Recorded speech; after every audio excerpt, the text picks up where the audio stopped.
This channel does not promote any violence, harmful, or illegal activities. All content provided by this channel is meant for an educational and information purpose only. Issue ছোট হোক বা বড়, বিভিন্ন সময় দেখা যায় যে সেই ইস্যুকে হাইজ্যাক করতে নেমে পড়ে রাজ্যের বিভিন্ন রাজনৈতিক দল, শাসক হোক বা বিরোধী।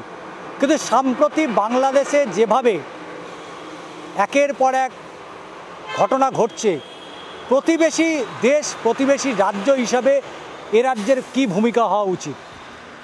দেখুন, যখন আমাদের ইলিশ প্রয়োজন হয়, আমাদের রাজ্যের বা দেশের পক্ষ থেকে যারা দায়িত্বশীলেরা আছে তারা বার্তা পাঠায় ইলিশ দেওয়া হোক। আর দুর্ভাগ্যের বিষয়, আমাদের প্রতিবেশী রাষ্ট্র এবং বাংলা ভাষাভাষী আমাদের একটা আবেগ আছে, আমরা বাঙালি। সেখানে যেভাবে বেশ কয়েকটা দিন ধরে দেখছি ওখানে সংখ্যালঘুদের উপরে দমনপীড়ন হচ্ছে বলে এই খবর পাচ্ছি, এটাকে বন্ধ করার জন্য সেই কঠোর বার্তা দিতে দেখতে পেলাম না। আমি কিন্তু খোঁজ নিয়ে দেখুন, ওখানকার আমাদের কলকাতায় অবস্থিত যে হাই কমিশনার আছে তার সাথে যোগাযোগ করছি। আমাদের পক্ষ থেকে মেমোরান্ডাম জমা দেবো এবং কঠোরভাবে বলে আসবো, এবং আমরাও সেখানে লেটার করছি যাতে এই হিংসা বা সংখ্যালঘুদের উপরে যেগুলো হচ্ছে, যেগুলো আমরা জানতে পাচ্ছি মিডিয়ার মাধ্যমে, এগুলো বন্ধ হওয়া দরকার। কিন্তু আমার দেশের সরকার, প্রধানমন্ত্রী এক ফোনে ইউক্রেন রাশিয়ার যুদ্ধ নাকি বন্ধ করে দেয়। আর দুর্ভাগ্যের বিষয়, ইসকনের যিনি একজন অন্যতম কর্তা তাকে গ্রেফতার করেছে, এবং আরও বেশ কিছু এই ঘটনাকে কেন্দ্র করে হিংসা হচ্ছে। ওখানে একটা আইনজীবীও মারা গেছে শুনলাম, সেখানে নাকি এই আপনার ইসকনের আপনার চিন্ময় প্রভুর সমর্থকরা নাকি তাকে পিটিয়ে মেরেছে, এই নিয়েও কন্ট্রোভার্সি আছে। এত কিছু ঘটনা ঘটছে, কিন্তু দেখুন বাঙালিরা আক্রান্ত হচ্ছে। তো ওইটা বন্ধের জন্য ইন্টেরিয়াম সরকারকে এই ধরনের কোনো ফোনও বা এই ধরনের কঠোর একটা বার্তা দেখতে পেলাম না। সংখ্যালঘুদের ওপরে এই যে আক্রমণ, কোথাও কি মনে হয় যে যেখানেই হোক, সেটা দেশে হোক বাংলাদেশ হোক, সংখ্যালঘুদের ওপরে এই যে আক্রমণ বাংলাদেশে যেটা রিপিটেডলি চলছে, গণ অভ্যুত্থান এবং তারপরে একটা অন্তর্বর্তী সরকার এবং তারপরে চিন্ময় কৃষ্ণ দাস, তাকে নিয়ে যেভাবে বাংলাদেশে এবং বারবার হিন্দুদের ওপর আক্রমণ হচ্ছে, মন্দির ভাঙা হচ্ছে, এই ঘটনার পরিপ্রেক্ষিতে আপনি কি বলবেন? দেখুন, মন্দির ভাঙা হয়েছে কি বলতে পারবো না। আমার কাছে যতটুকু আমি খবর পাচ্ছি যে তাদেরকে দমনপীড়ন করা হচ্ছে। দেখুন, এটা শুধুমাত্র বাংলাদেশ বা ইন্ডিয়া নয়, সারা পৃথিবী জুড়ে আপনি দেখবেন যেভাবে সংখ্যালঘুদের ওপরে দমনপীড়ন চালায় সংখ্যাগুরুরা, তাদের আধিপত্য বিস্তার করার জন্য, এটা মেনে নেওয়া যায় না।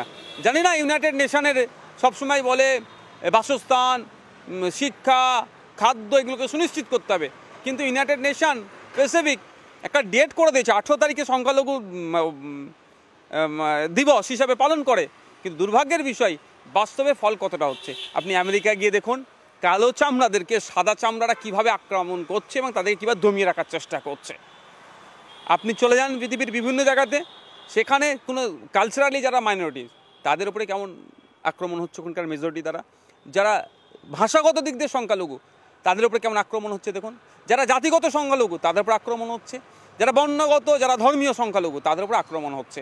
আপনি দেখুন, আমাদের ওয়েস্ট বেঙ্গল থেকে শুরু করে উত্তরাখণ্ড, আপনি চলে যান উত্তরপ্রদেশ, কদিন আগেই 500-700 বছর আগেকার একটা পুরাতন মসজিদের সার্ভের নাম করে যেভাবে পুলিশ গুলি করে 4-5টা ছেলের 6 জনের সম্ভবত মৃত্যু হয়েছে, স্পট ডেট হয়েছে 3 জনের, বুক দেখে লক্ষ্য করে গুলি করলো কারা?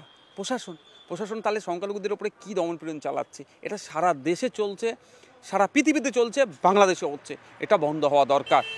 আমাদের বর্ডার এরিয়া রয়েছে, একেবারে বাংলাদেশ বর্ডার এরিয়া, পশ্চিমবঙ্গ অনেকগুলো জেলা রয়েছে যেগুলো মূলত বাংলাদেশ বর্ডার এরিয়ায়। সেই বর্ডার এরিয়া একেবারে বর্ডারের ওপারে বাংলাদেশ, ইলিশ বাংলাদেশ থেকে আসছে, এপার থেকে যাচ্ছে। এই যে একটা কোথাও একটা সৌভ্রাতৃত্বর একটা বার্তা যায়, সেই জায়গায় দাঁড়িয়ে বাংলাদেশের এই ঘটনা পশ্চিমবঙ্গ সরকার বা ভারত সরকারের কোথাও কি আরও ভূমিকা আরও অন্যরকম হওয়া উচিত বলে মনে হয়? অবশ্যই। আমরা ইন্ডিয়া বাংলাদেশ বা ওয়েস্ট বেঙ্গল বাংলাদেশের একটা সুসম্পর্ক, কিন্তু দুর্ভাগ্যের বিষয় যত দিন যাচ্ছে সম্পর্ক তলানিতে যাচ্ছে।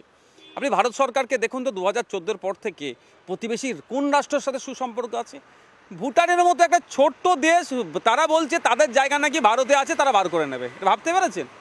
অন্য কথা বাদ দিন, প্রতিবেশী রাষ্ট্রগুলোর সাথে সুসম্পর্ক না থাকার ফলে আজকে এই করতে আমাদের গুনতে হচ্ছে। আর ওয়েস্ট বেঙ্গলের কথা, এরা এই তোষণের নামে শোষণ করছে। আমরা কথা বললাম ভাঙড়ের আইএসএফ বিধায়ক নওশাদ সিদ্দিকীর সাথে। এবং সংখ্যালঘুদের ওপরে নির্বিচারে যে অত্যাচার চলছে সেই অত্যাচারের অবশ্যই সেটার সমাধান চাইছে নওশাদ সিদ্দিকী। এবং যেভাবে পথে নেমে আন্দোলন চলছে ইতিমধ্যেই সেই আন্দোলন অবশ্যই সমর্থন করছেন নওশাদ সিদ্দিকী। চিত্র সংবাদে কৃষ্ণেন্দু মজুমদারের সাথে ষষ্ঠী চট্টোপাধ্যায়ের প্রতিবেদন, আর প্লাস নিউজ, কলকাতা।